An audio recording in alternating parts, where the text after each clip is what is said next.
গত বছরের ৭ অক্টোবর হামাসের হামলার পর থেকে ফিলিস্তিনের গাজায় ভয়াবহ গণহত্যা চালিয়ে যাচ্ছে বর্বর রাষ্ট্র ইসরায়েল। কয়েকদিনের যুদ্ধবিরতি ছাড়া প্রতিদিনই চলছে নির্বিচার বোমাবর্ষণ, যাতে নিহত হচ্ছে অসংখ্য নিরীহ নারী ও শিশু। এই মানবতাবিরোধী অপরাধগুলো প্রতিটি বিবেকবান মানুষকে নাড়িয়ে দিচ্ছে। বিশ্বের বিভিন্ন প্রান্তে বর্বরতার বিরুদ্ধে উঠছে প্রতিবাদের ঝড়।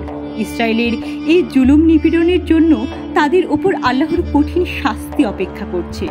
কুরআনের বর্ণনায় বারবার উঠে এসেছে বনি ইসরায়েলের অপরাধ, নারীদের হত্যা এবং পৃথিবীতে ফিতনা ফাসাদ ছড়ানোর ইতিহাস। তারা বারবার আল্লাহর শাস্তির মুখোমুখি হয়েছে এবং কিয়ামত পর্যন্ত এ অবস্থা চলতে থাকবে। আল কুরআনে বলা হয়েছে, আমি বনি ইসরায়েলকে কিতাবে বলে দিয়েছি, তোমরা পৃথিবীতে দুবার অনর্থক সৃষ্টি করবে এবং চরম অবাধ্যতায় লিপ্ত হবে। প্রথমবার তাদের বিরুদ্ধে আল্লাহ প্রেরণ করেন শক্তিশালী যোদ্ধাদের, যারা জনপদ ধ্বংস করে দেয়। পরে আল্লাহ তাদের ধন সম্পদ এবং জনসংখ্যায় সমৃদ্ধ করেন, কিন্তু তারা পুনরায় অবাধ্যতায় ফিরে যায়।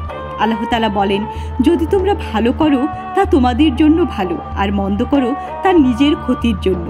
দ্বিতীয়বার ফিতনায় লিপ্ত হলে আল্লাহ আবারও প্রতিশোধের ঘোষণা দেন, আমি বান্দাদের পাঠাবো যারা তোমাদের মুখ বিকৃত করবে এবং মসজিদে প্রবেশ করে সম্পূর্ণ ধ্বংসযজ্ঞ চালাবে। এই আয়াতগুলোর ব্যাখ্যায় অনেক মুফাসসির মনে করেন, বর্তমান সময়ে বনি ইসরায়েলের নিপীড়ন ও দম্ভ কুরআনের বর্ণিত দ্বিতীয় ধ্বংসযজ্ঞের পূর্বাভাস।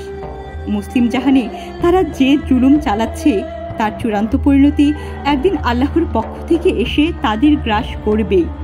ডেস্ক রিপোর্ট, কালের কথা।